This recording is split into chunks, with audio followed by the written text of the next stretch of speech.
This is Battlefield 5. We're here on PlayStation 5 Pro.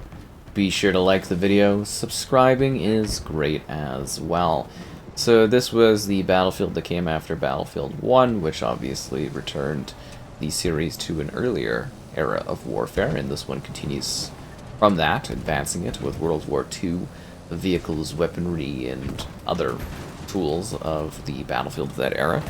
And it allows you to battle across a range of locations as you attempt to take fronts, work through different game modes, from breakthrough where you're pushing objectives to more of a conquest type scenario, and some other little game types along the way, alongside a single player kind of war stories, which are little slices of life.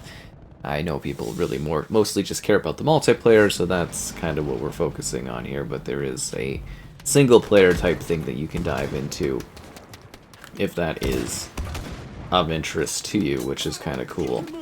And yeah, definitely some interesting changes in how you kind of revive and look after each other and how you enter vehicles and all that. It's quite fascinating, and lots of whining from your guy on the ground being like, oh, we're all injured and stuff, and it's a big thing for this one. And you die trying to save each other. You know how it goes. I'm back again. Okay, we keep bringing each other back up, and we refuse to get knocked down. What can I say? Yeah. Anyways, so this one kind of fun. And the full potential of it was never really realized because they kind of cut short the development of it. We only got one major, expansion, right? We literally just got the Pacific, and then from there, I guess there was another front pack that was supposed to come out, and that never happened. And they tried to shove, Firestorm into this as a battle royale, and that failed miserably. And yeah, it was a lot of it was a bit of a mess, some would say, which is disappointing because there certainly was a lot of potential for this one. And while Battlefield 1 had a healthy amount of extra content, this one just kind of got shafted, I guess you would say. Anyways, what are we getting here on the PlayStation 5 Pro? It's 1800p, but it's checkerboarded. It was dynamic scaling, but it should just be basically a full 1800p here because there's more than enough overhead on this one to do so. 60 FPS, HDR. And yeah, the checkerboarding. It looks nice. It's not as clean as I'm used to when I play this on the Xbox side of things, but regardless, a pretty good looking game. It's very, very visually impressive, the sense of scale and the detail within the environment of this conflict. And this is actually kind of a nice looking map. There were other levels. There's like Alan Wake. Alan Wake. Yes, Alan Wake was in this. He's a writer, Wake Island was an option, or there was like Metro, but I was like, this actually shows off this game's unique maps, and I love the fields here. Very, very colorful and vibrant, and gives it a little bit of a different visual pop that, yeah, some of the map remakes don't quite have, if that makes sense. Anyways, kind of an interesting, shooter. I think it's more of one of the more forgettable Battlefields, I think, long term, just because it didn't really get a whole lot of long-term support and updates, and yeah, and then kind of being part of that Battle Royale era and having that failed Firestorm be a part of it, and yeah, a bit of a shame. The war story is still kind of neat. To me, it's like I'd still prefer like more of a straightforward, campaign that you can kind of play through by with a singular perspective in that, but or switching perspectives, but not just like some kind of awkward anthology war stories thing. And I know a lot of people really like them. They're cool. They're alright. Little, like I said, slices of life, but I would just prefer a more structured narrative. Am I gonna get saved? Thanks, man. Back into the fight. And knocked back down again. You get up, you get knocked down. So, yeah, there's still a number of servers. It's fairly quiet. Like, there are a number of full servers you can find for, like, breakthrough and stuff, which is good. So there's still, like, players playing this.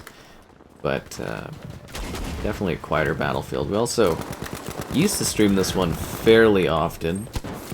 We do that a lot less. Actually, we don't stream this one at all now. We've essentially completely moved away from it just because it's not as much of a draw and a little too quiet on the front of player interest and intrigue, but still a pretty enjoyable Battlefield game, at least I think so.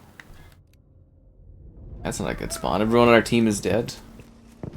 This guy left our squad, unbelievable. And then there was these cool, as the squad leader, you could essentially get points and then unleash these big onslaught things. Like when we would stream this, I would just kind of save up points for my squad. My buddy and I, we would work together and play on it, and then we would just kind of unleash this huge onslaught attack, like barrage towards the end. It would actually make the big difference between us getting an objective point or not. Usually, most of the time. I don't know, I kind of like the style of combat in this. I think it actually works pretty well. It's not a bad Battlefield game by any count. It's just, yeah, just wasted potential. I even like the Pacific Front stuff. I think those maps are quite beautiful. Quite beautiful levels. Pretty well done. Interesting setups and locations. That's what I kind of liked about this, was they were actually trying to do some different types of maps and, you know, areas and theaters of war from World War II, and then yeah, it just kind of didn't really fully pan out, I guess, was the big thing. Which is a shame. I hope this isn't kind of the last of World War stuff from Battlefield either. I know they seem very firmly fixated on the modern or slightly futuristic, more futuristic, I guess, fronts nowadays, but I do think there's still a lot of potential for them to engage with this combat era, because it does, you know, this is traditional Battlefield. At least like the old Battlefields, right? This is traditional combat and style, and yeah, there's a lot of potential for them to do cool large-scale theaters of war where you get to see the maps just get torn up, the destruction, the chaos of it. And I hope that they haven't completely abandoned this era and concept. So I don't even think this one necessarily too bad. I mean, there was a lot of really bad, controversial, like, kind of starting points, which I think sort of hurt this game's potential right off the bat. I don't know why they were pushing so hard for certain things, but, you know, that's the direction they wanted to take.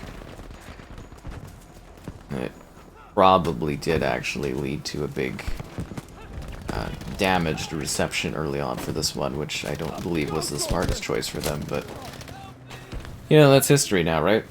It's also very clean, but as I mentioned, like, the checkerboarding, seems like all this stuff kind of embraces the checkerboarding effect.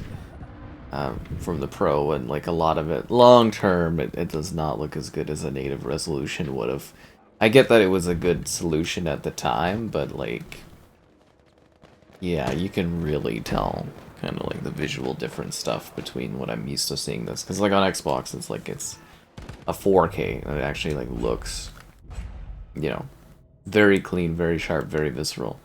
This one still looks good. It's still clean, it's still sharp, it's, you know, vibrant, but it definitely, that resolution difference is certainly there. It just kind of looks a little murkier, a little muddier. Almost a little fuzzier, which is weird, but it was a neat idea for them to try to extract higher. The whole goal of the checkerboarding was to sort of cheat and extract higher resolutions without the native process of it.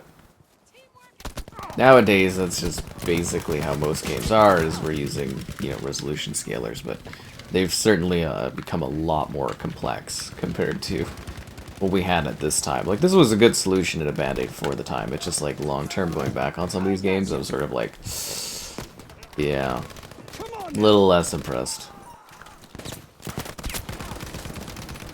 I'm sure at the time you would have been fine with it. I'm sure most people don't really care at all. They'll be like, oh, this looks really good. Large-scale World War II shooter action. Awesome. Great. You know, what more do you really need, right, at the end of the day? Kind of also think of other, like, topical points to even go over for this kind of game, because it was, like, it's got a fine selection of areas and maps and modes that you fight with, and, you know, they were trying to mix things up, and some of the feature changes were a little weird for Battlefield. But, like, they, you know, they were evolving the format and formula. It feels strangely safe from Battlefield 1, but also at the same time, in some ways, like a bit of a downgrade almost. Like, Battlefield 1 was a very big moment for Battlefield. It really did kind of set the stage for what was next in the franchise. And then I don't think they pushed this quite far enough. I think they saw the success of Battlefield 1 and they're like, oh, we'll do it in World War II, people will love it even more. And I don't think there was enough thought given by that. And I think that was a bit of a mistake. And then, as I said too, like the comments beforehand, a lot of controversial points around it, I don't think really helped the direction on this one. Especially in how people view this war. And then they did 2042, and you know, if you think about it, this was sort of the start of the decline of the Battlefield series. We'll have to see if they can make it up in the future, but yeah, it kind of was. And it's not even necessarily like a bad game by any means. It's a pretty competent, well put together shooter game. It's just all these other like outside factors kind of really hurt it. Ow! And of course, breakthrough, always fun for me. Love the breakthrough game mode. In that sense of like pushing scales across. And you know, they did try to mix up some modes here, which is appreciated. You know, something new and different. I don't know why they ever have to reinvent the wheel, though. It's pretty straightforward. You just make a Battlefield game. It's like a Battlefield game, and people will like it. It's a style of gameplay that some folks are really into. Is this sort of large-scale vehicles, infantry, combat. You know, in a package that's a little hilariously nowadays arcadey. I remember when I was younger, Battlefield was always considered such a like, this is the tactical kind of game, and nowadays we have even more like competitive tactical shooters. It is kind of funny to like have that different perspective on it. Where it's large-scale combat, but cartoonish, and I don't know if cartoonish is even right, but a lot less simulation, and more fun and engaging with always something going on. That was something I always marveled about the Battlefield games, was there was always some kind of like conflict. I think the rule's 5 seconds or something like that. There's always supposed to be something that's eye-catching, some sort of action, keeping the progress and the position moving, and you know, epic 64-player action is pretty great. And I don't know, it was kind of coasting too, because 64 players, we had that since Battlefield 4 on console, even earlier on PC. Yeah, this really was like a coasting Battlefield experience. My one pal there that I stream with all the time absolutely loves this game. So just a little sad we don't get to stream it very much, or don't stream it at all anymore. And as I said, it's mostly an interest thing. It's definitely a waning interest from people. The server's sizes, again, we're about what I actually expected. If that makes sense, like I sort of really genuinely, well, there's how many of you guys there? Nobody got me? I expected there to be like a number of lobbies like there is here. It all made sense to me. That this is how it was going to be. Still kind of sad that it's not popping off, but you got so many other options. Battlefield in general is kind of like waning for franchise interest and intrigue, but we'll have to see how they're able to sort of pop up that interest again. I am really genuinely impressed by the amount of reviving my team is doing. Also, class-based combat. So everybody kind of fits into different roles as they choose. You know, that determines the sort of access to tools and weaponry that you have. From there, you run around. Sometimes you get vehicles like tanks. And, you know, you fight in cities, or you fight across the countrysides. That's a bad guy right there. So there's too many things going on my screen. I'm dying. Did nobody see that guy that was sitting there with an MG? The guy died right in front of me. Trauma is what it is.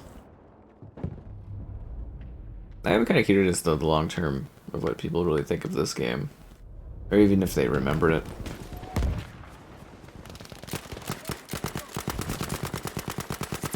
Yeah, I would probably call it the most easily forgettable of the battlefields.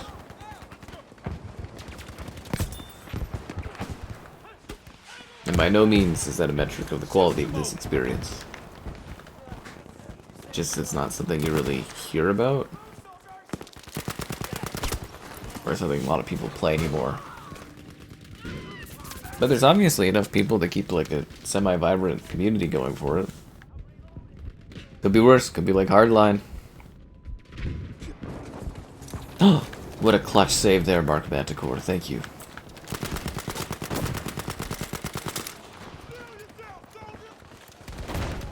Push.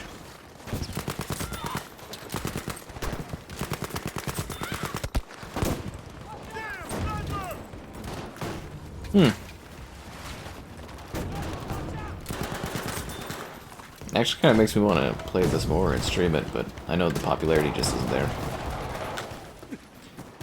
Which is a crying shame. Oh, I like the destruction here too. Seeing the buildings fall apart a bit is nice. Takes me back-to-back company days. One thing the franchise I feel kind of is lacking actually, that these ones kind of did okay at, was that sense of like actually tearing up the maps, tearing up the buildings and the setups that you were going into.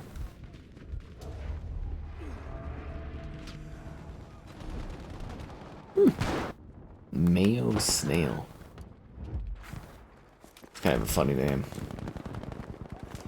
I think this is the part where we re-enter the town, but I love the flowered fields.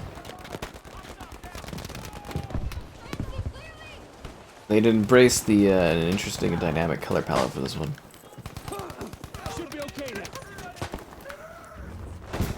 Gritty, but not as gritty as World War.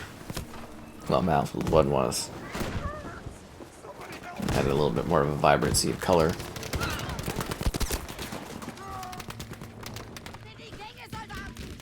I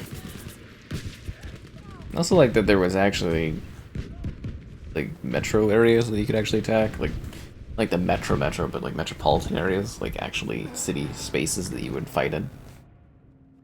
That is something I felt 2042 did a really bad job of, was actually presenting urban warfare correctly.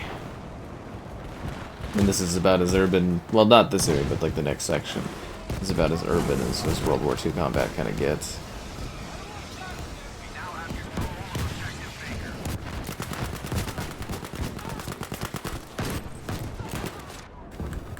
Oh, come on, you got me with the shovel. We have lost half of our reserves. No, it takes men to take these positions. So the one that's like actually closer is the one we're struggling with to take the most. Hilarious. Take these with you. Grenade going out.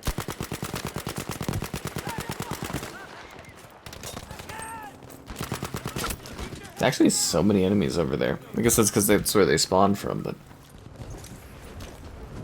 That's bold of you on the revival there. Thank you.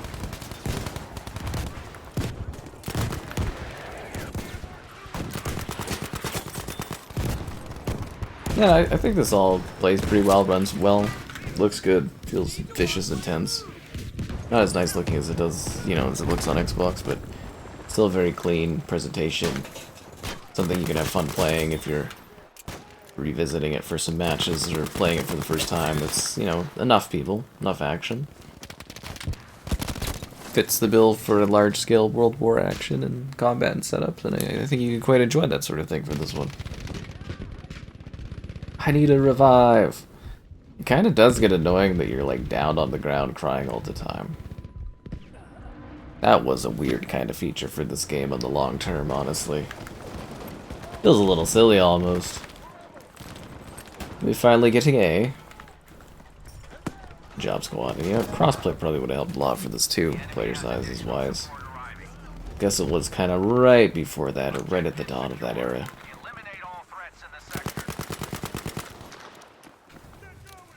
Anyways, hopefully I'll see you out there on the Battlefield V. You know, Battlefield 5. Of course, on the PlayStation 5 Pro. You know.